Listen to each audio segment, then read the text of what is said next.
in Kigali, the capital of Rwanda, we bought this phone. It is a techno phone, a Chinese brand phone. It is a wonderful phone. It has everything that you would need. FM radio, it has internet, and it also has a torch.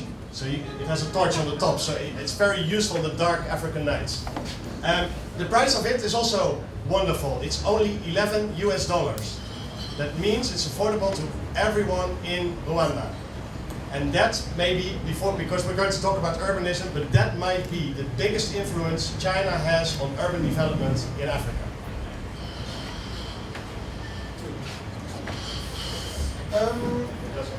Does it work? Should buy techno. Right. Well, thanks for coming tonight. Thanks, Eva, for the introduction and for inviting us here. It's really excited to be here, and we're really happy to be able to show our work here in New York. Thanks, Carlos, for making this happen and for working with us. Thanks, team, for all your support. We're the three of us, Jeng Li, Michiel, and me, are quickly introducing the show today and the background of Chinese urbanism in Africa. Michiel is a journalist based in Amsterdam. I'm based in Shanghai, and I happen to be an architect. And we met 6 years ago when we started looking at Chinese urbanism in cities in central and western China. Then we wrote a book about that that's called How the City Moved to Mr. Sun. And the book tries to describe the Chinese urban model, and how it changes cities in central and western China to potential world cities. And after we finished that book, we basically thought, how can we look at the Chinese urban model in other places in the world? So the question is that Chinese urban model, which is very top-down organized, is that being exported to other parts of the world? And we decided, here you see, it's also a model that is based on creating whole new cities next to existing cities. Creating whole new, beautifully designed top-down cities that are better than the old ones, at least in the view of the developers, of course.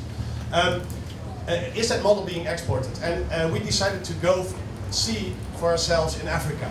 And when you look at Africa, then you see, at the moment, you see the pictures that we first saw in China, of pictures of fast urban development. You see the same pictures now in African cities. African cities are growing very, very fast. In fact, Africa is the fastest developing, has the fastest developing cities on the continent. And I see there's something going wrong with the projection meantime, because, Okay. All right, so the interesting thing is that Africa is urbanizing and faster than China has been urbanizing. So the question is, this China that has been moving its people from the countryside to the city over the past 30 years, creating an urban environment, an urban society, is China then also influencing that phenomena in Africa and is maybe using its insights in urbanization in Africa as well. For example, here in Lagos, where a Chinese state-owned enterprise is building a light rail line throughout the city.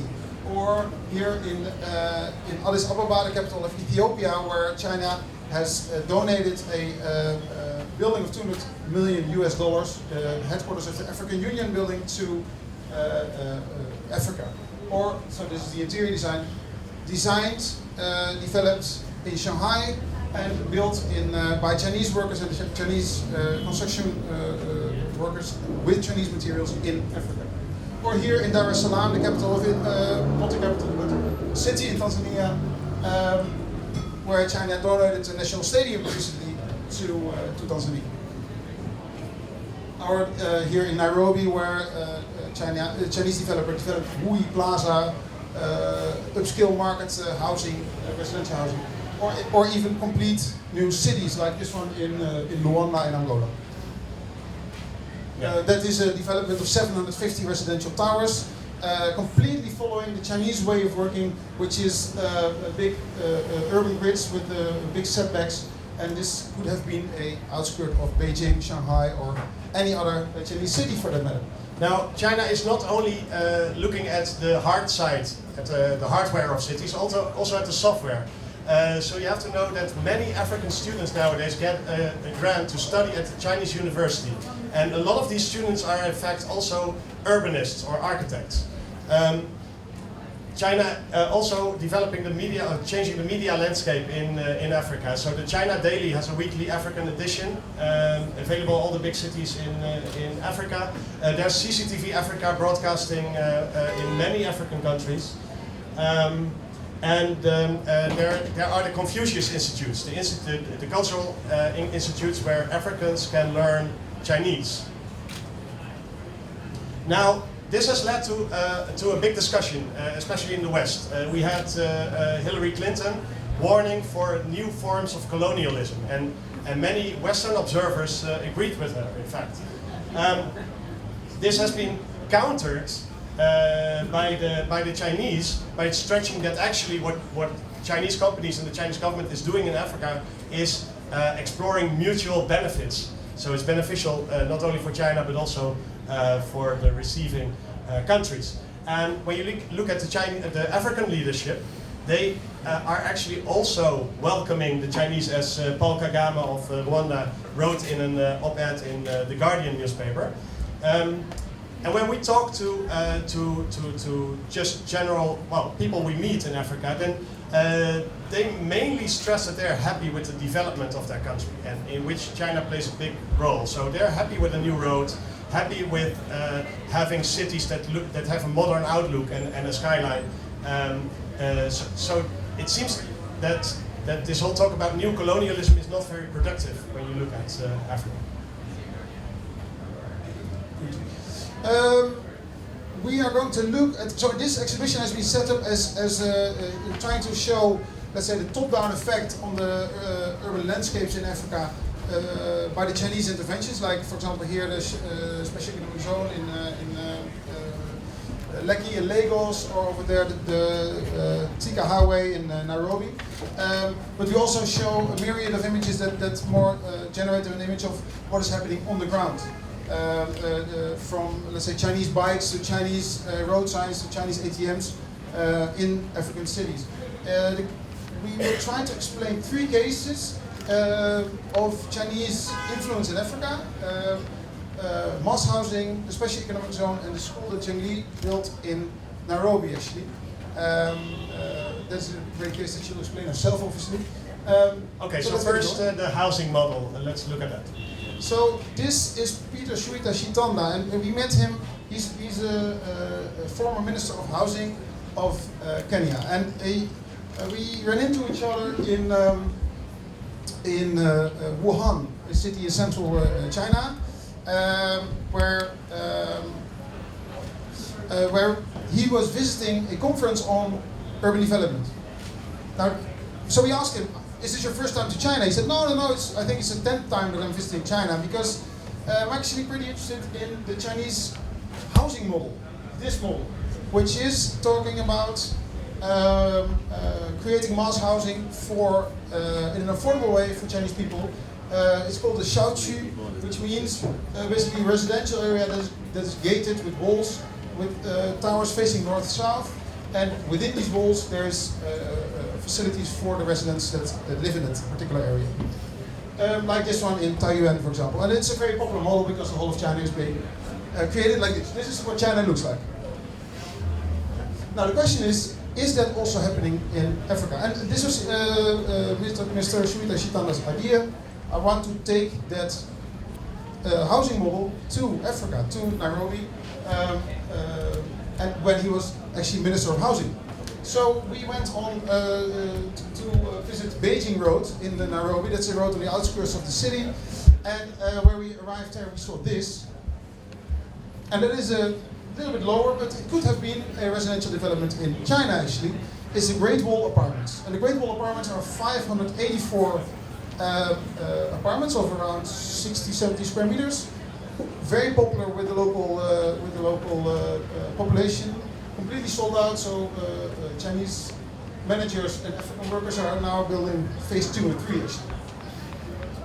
And now we interviewed people like the manager of the residential committee, and this whole area, people were actually very excited to live in these apartments because they were safe. They were guarded off from the rest of the city. And then we found in the end this plaque saying this Great Wall Apartment was officially launched by Minister of Housing, Mr. Suita Shitan. Which was a coincidence, we didn't know that before. Okay, so you can say that the housing model, the Chinese housing model, is being exported to African countries. We have more examples of those. But let's now look at another Chinese model, the special economic zone. It's a very popular model has been a very popular model in China itself, and it's also being exported to Africa. So let's look at Lagos. So Lagos is the biggest city in Nigeria, obviously, and the Chinese government has set up a collaboration with Lagos State to create a free zone over there. This is the entrance of that free zone. And what is now actually a free zone or a free trade zone, a special zone? Let's look at that. Well, this is the entrance, guarded off clearly. In that special economic zone, we met this guy, Phil. Phil is the business developer of the free zone. He showed us around in that area. This is an artificial lake that they were making to be, let's say, the main attractor of that particular new city that is going to be a city for 120,000 people, designed in China, designed in Shanghai. Yeah. So let's explain very shortly, briefly, what is a special economic zone. So a special economic zone is a piece of land that is walled off, sealed off from the rest of the country, that has special regulations in place, mainly regulations to stimulate business development. So low taxes, very liberal economic rules for hiring and firing people. So that means that it's very attractive for people to invest in that zone and start up businesses. That in turn leads to the creation of factories and offices that in turn attract people that want to work there. So this has been, as I told, a very popular model in China and a very successful one. It's always nice to show these pictures. This is Shenan Boulevard in the southern Chinese city of Shenzhen in 1981. And this is the same street now. So Shenzhen now, it changed from a village of 20, 30,000 people to a mega city of 15 million people. That is actually the heart of the factory of the world. So all your mobile phones have probably passed through these streets of Shenzhen. So, well, can that be replicated to Africa? That would be a very interesting thing, of course. So the Lekki Free Trade Zone needs investors to do that. So I went to London to an investors conference organized by the Lekki Free Trade Zone Development Company. Yeah, and there we had the director of the development company of the zone, Mr. Chen, and Mr. Chen was trying to get investors to put their money in Lekki. And what he did, what his sales pitch was, is, okay, you all know that Africa is dangerous, it's chaotic, it's unstable. Forget all about that. Lekki will be the complete opposite. It will be a whole new city next to Lagos that has its own electricity supply that will never fail. It will have its own airport, it will have its own police force, so it will be safe. It will have perfect regulations, we will be fast. So it will be actually a completely new city that is interesting for people to do business. Yeah. So you could almost say this is a kind of non-Lagos that's being created next to Lagos.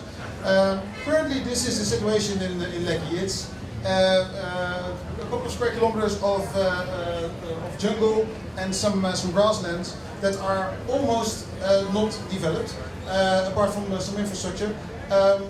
But when Phil pointed out the urban plan, it occurred to us that it looked pretty similar to all the urban plans we've been seeing in all over Chinese cities. And that's very clear because this whole urban plan is developed in Tongji University in Shanghai. In the end, this is going to be, as I mentioned, a city of 120,000 people, completely gated off from the rest of Lagos and Nigeria. It's actually offshore, so that means you have a city where you need like a card to be able to enter the gate. Yeah. So let's step in the plane one more time and go to another part of Africa, because Lekki is not the only special economic zone in Africa. We will go now to Ethiopia, where you have the Eastern Industry Zone. That has been set up a bit before, so it's a bit further in development. It's just outside of the capital of Ethiopia, Addis Ababa. And inside, you see these factory halls that companies can rent. And one of these companies is the Huaijian Shoe Factory, Chinese company. And when you enter that, there you see a Chinese shoe factory with local workers under Chinese management. What is interesting is that they're producing shoes for Mark Fisher Footwear, which is an American company, for the European market, and the quality controllers in the factory are from Brazil. So it's truly like say a globalized factory. So these special economic zones don't only see them as a piece of China in Africa. Maybe the regulations and the model is Chinese, but it's going to be, well, the idea is that it's going to be used by other people as well.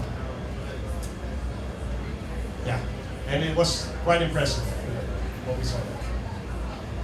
I think we're going to talk about the third case now, and that is will be presented to us by Jingli Huang. She's based in Shanghai and Nairobi.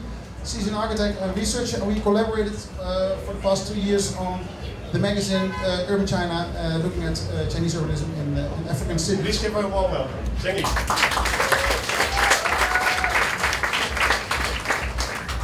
Thank you, everyone. Thank you, Dan, for allowing me to be here, to have the opportunity to speak here. We've been collaborating for a long time on the African issue. Actually, 3 years ago, Dan found me on a discussion about what Chinese are doing in Africa. Obviously, there were like few people who were willing to talk about that 3 years ago. And we had a long conversation, and then we decided to produce this magazine called, it's a magazine, Urban China, a special issue, Chinese Urbanism in Africa, which is available over there with in $20. A little bit more expensive than the smartphone here, but I hope it's still an affordable price for everybody. I did, for example, in the magazine, an interview to the designer of the Kilamba Kyaksi case on the third panel over there, and some other cases on the private developers who were doing their business in Africa, basically. But I think today that I thought today that I could talk about something else. So I'm going to talk about a school which was built last year in one of the biggest slums in Nairobi. Not only because it's a new project, it happened after the magazine was produced, but also because, as far as I know, it's something different from most of the practices that the Chinese are doing in Africa, so that it could provide an opportunity for everybody to have a closer look at the different styles of Chinese practices in Africa. Oh, sorry. So the school is called the Sido School. It is located in Mathare Valley, which is the second largest slum in Nairobi City, which is just 50 meters away from that highway that you can see on the second biggest photo over there in the middle. It's hiding from the city. So basically, if you're a well-off family, if you drive every day in the city, you can't see it from the other places. And the sponsor is called Kenya-China Economy and Trading Association, which is like a semi-official association formed by the Chinese embassy in Africa, in Kenya, and several big companies, Chinese companies in Africa, in Kenya. And it's coordinated by UNEP, United Nations Environmental Program. And it's designed and constructed by the School of Architecture, Chinese University of Hong Kong, which I am part of. So the slum looks like this. It's only half of it, and it contains something like 500,000 people. You can imagine the density of it. It's much more denser than the densest city in the world, like Hong Kong and Tokyo. So nobody is familiarized, no trained architects are familiarized or experienced in doing some projects in this kind of area. And the school is actually this, relatively bigger. It luckily has a relatively bigger compound than almost all the other houses in the slum. And the blue ones that you see over here are the ready-built two-story brick houses done by, also donated by Chinese embassy in Kenya, but designed by an architect from UN Habitat and also done by the locals. It looked like this before the renovation project took place.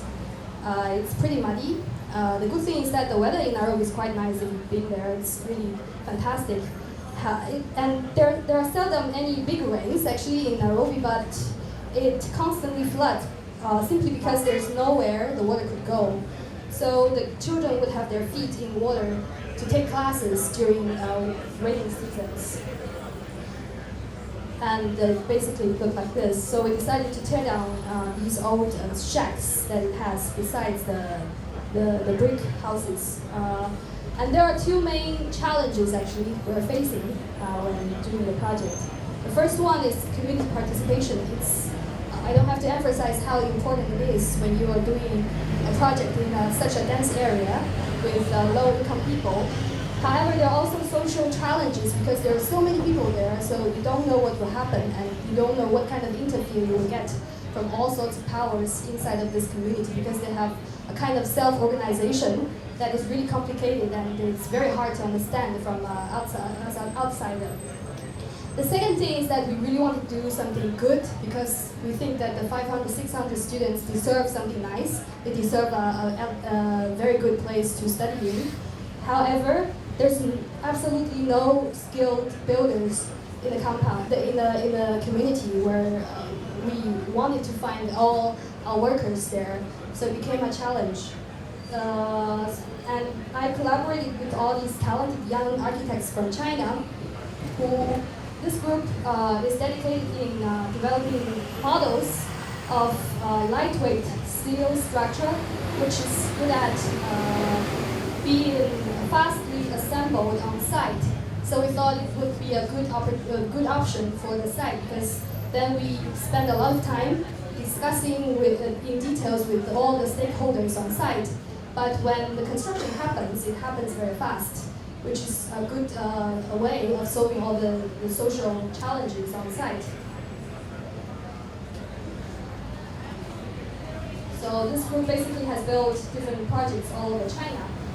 But then the third challenge has come because, as we all know, if we ship boxes and assemble it on site will be the easiest way and fastest way. The problem of the shipping cost became very big because we have to travel like 9,000 kilometers through the ocean. So it's both a risk and costly to do that. And then we were inspired by this kind of facility, the foldable kind of fences. And then we decided to make our panels into something that is foldable. And we can simply fold it into panels before we stock them all into a container. And then we ship it on site and then just unfold it. This is what happens on the site. So you need to hire a crane, which is possible because there's a big empty ground on the site. The first panel took these workers because they're absolutely unskilled. The first panel took them almost half a day. But when the last was done, it was like only half an hour. And it's very easy to understand what they're doing. The second step would be to just simply slide in the panels. So this is what happened on site. The structure was done in 5 days. So this is done in 5 days. And then this is from in between the old structures. And all the students witnessed how their new schools were done and they helped in everything. Basically, these panels are very repairable because they're light. So children helped in building these classrooms. And then at the end of the day, we have a very nice courtyard where we can have lunch. And it turned out to be something like this, which I was surprised because then you see, although we use a very new kind of material, which is not safe in Kenya, basically it's new for them. But if you see the patterns of the aluminum panels over here, it somehow is similar, very close to the old shacks over there. And people, if you don't really look hard, you don't notice the building. It's not like a giant building with dense space. It just fits in. And this is how it looks like in the interior.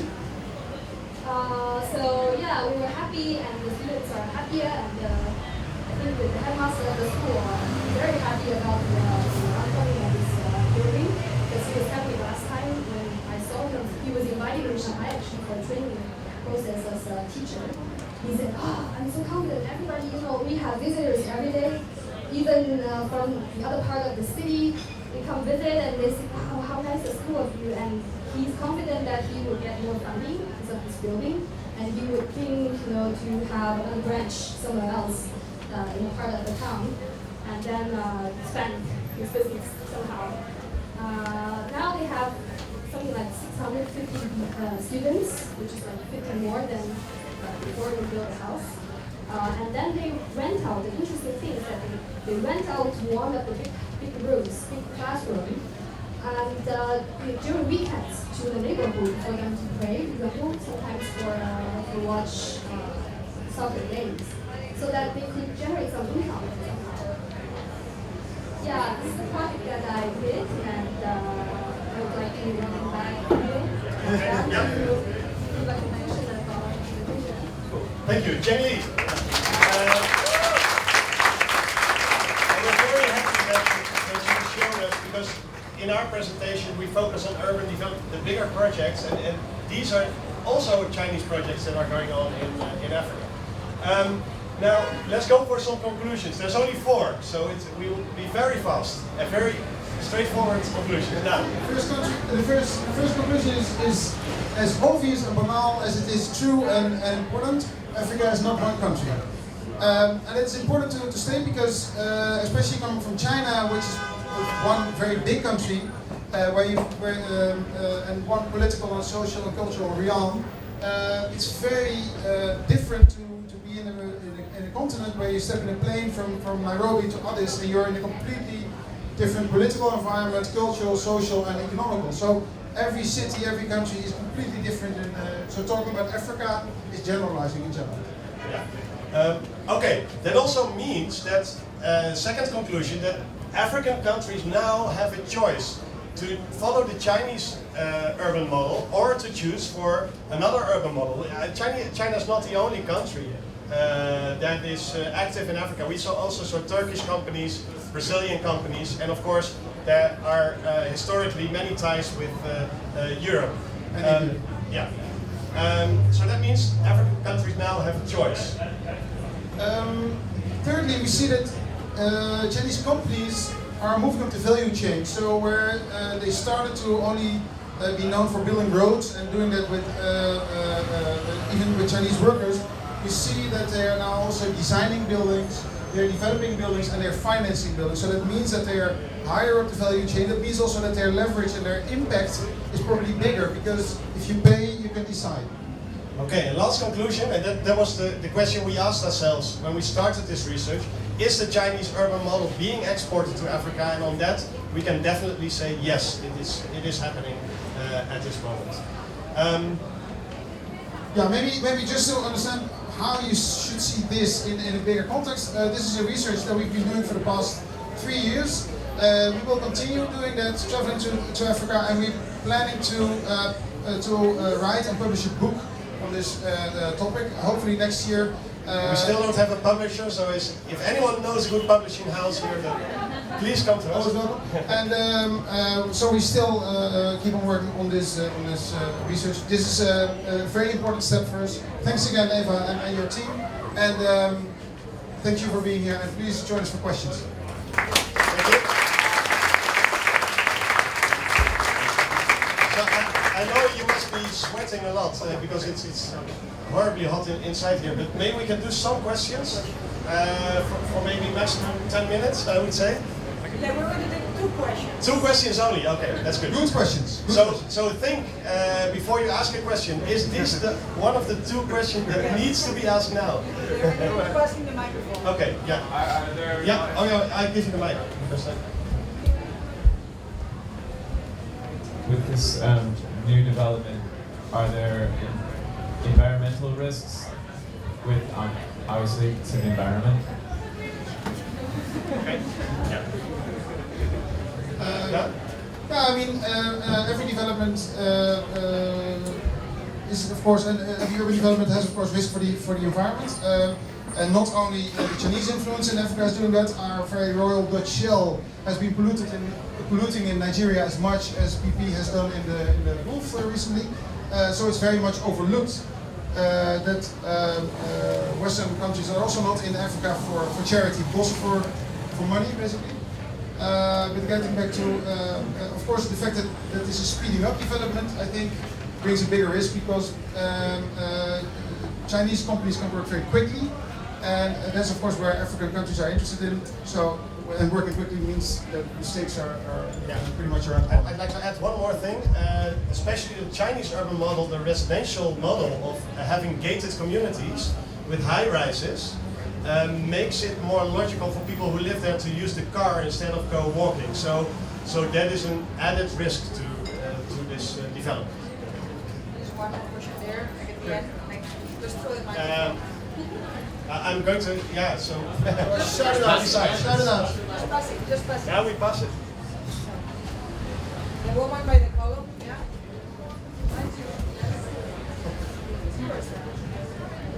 Hi, thank you so much again for showing us all of this. Really, really appreciate it. And I don't know if I speak for everyone else, but I learned so much. And so your final conclusion, which is very sound, is that China is exporting its urban model to Africa. And you also mentioned that Hillary warned Africa about new colonialism. So I was wondering if you see any evidence of, like, you know, not only just importing this urban model, but also like a cultural model, like a way of thinking or like a way of doing business. Because I know that China is, you know, pretty, it doesn't really have a good reputation in terms of like how it chooses to influence other people. So, yeah.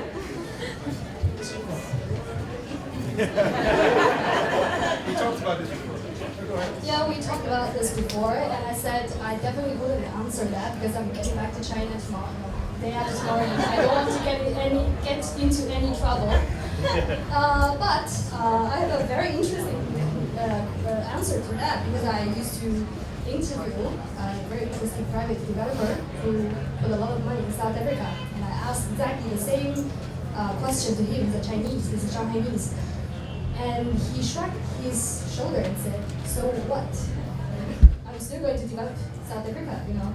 So I think then, yeah, it makes some sense somehow. Yeah, so I think that's what we observe very often in Africa is that. Of course, China has been developing very quickly over the past 30 years. That's very clear. And so Chinese are used to work in a very unstable, constantly changing, very challenging environment. And you see that actually Western countries have difficulties in dealing with these uncertainties.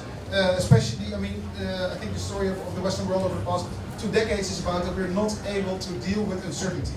We're more and more scared of uncertainty and a changing world.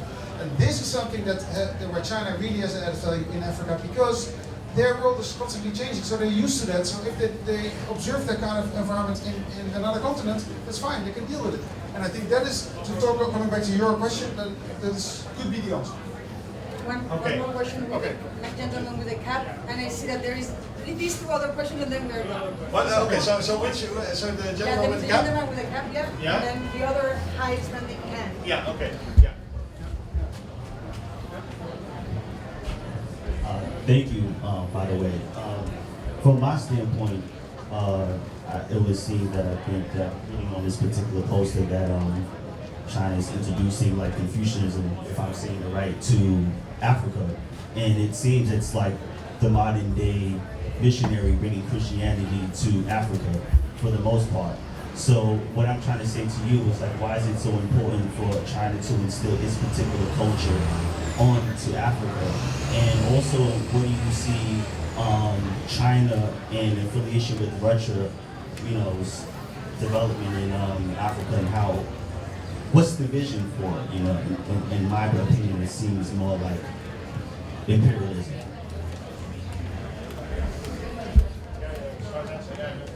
All right, so the word imperialism comes again. So I think it's good to say that this is part of a longer relationship between China and Africa. So China has been engaged in Africa for a long time, very often often for political reasons, trying to gain momentum in, for example, the Security Council and so on. So there's been all kinds of political agendas. I think right now the agendas are more economically driven and less political in that sense. But of course, the Chinese also want to, what they call, win the hearts and minds of the Africans by initiating these cultural initiatives. And I think that's in that sense the same as the Goethe Institute or the what's it called, the French opening all kinds of cultural institutes all over the world. Basically, learning other people about their cultures, and that's not a bad thing, I would say. Last question, maybe Hisham. Yeah, just very quickly as a follow-up to the whole colonialist or neo-colonialist issue. Can you say something about the financing of the projects? I mean, are they fully funded by the Chinese? And then one can say, okay, there is an ulterior motive, or they're just coming in and the money is coming from other sources. And the Chinese are so we have the specialist on this topic, right, standing here. So yeah. I don't want to get you in trouble because I'm going to China also in a couple of days.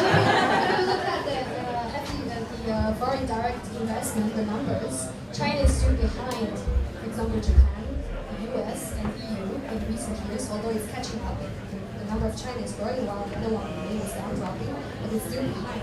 However, I challenge you to Google International Construction Contract Association of China. As far as I know, African contracts occupy 60% of the total turnover of the Chinese contracts, overseas contracts of this kind. They keep it still very, very low key, but still, you can tell from the numbers how deep the Chinese companies are involved in building these different cities. But these projects are not necessarily funded by the Chinese. They're not necessarily from the Chinese banks. A lot of them are funded by the Japanese banks, for example, the US or World Bank, or ethnic development bank. Maybe one more thing. A lot of projects are of course funded by a deal between resources and infrastructure for resources model, where African countries get a loan, but for that loan they have to buy infrastructure built by Chinese companies, and then the African country can pay off the loan in resources, minerals or oil or this kind of stuff. So that means that the funding for the project stays in China, stays within the Chinese economy actually, and African countries are sending resources to China. Thank you. Okay, that's it. Zangli, Michel, Dan, thank you for your trip, to your journey. I would like you to remind you that you are all right now facing east. With that direction, I think we need to always understand that the storefront is constantly facing east and west, north and south, open to many of the questions that we should be asking as architects, as jurists, as journalists. And I invite you all to actually look into the images, read the footnotes, buy the magazine, and accompany that with many of the publications that are in the table that are trying to speak about how as architects we are facing the space of globalization as the space of trade, of ideas, of ideologies, of economies, where not only business models are at stake, but idea models are the ones that are actually ultimately driving us. So with that said, thank you for bringing this exhibition to Storefront and to New York. Let's celebrate, let's drink wine. Thank you.